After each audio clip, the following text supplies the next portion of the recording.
La justicia se vende, los olvidados de las cárceles dominicanas. La justicia en la República Dominicana está en crisis.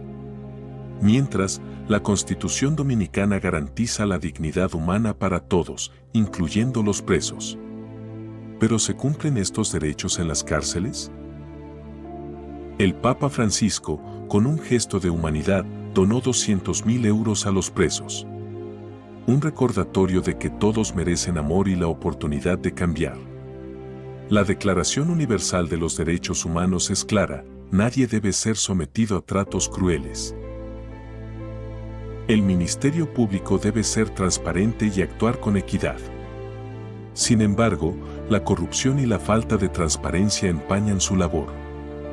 La Ley Orgánica del Ministerio Público exige velar por la legalidad y el respeto a los derechos humanos.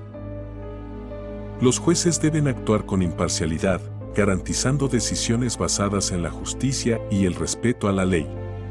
Pero, ¿qué sucede cuando las influencias externas nublan el juicio?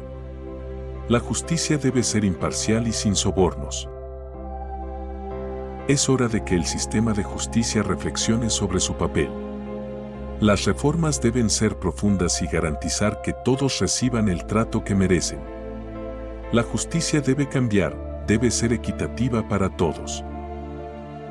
La pena debe ser proporcional al delito, buscando siempre la rehabilitación.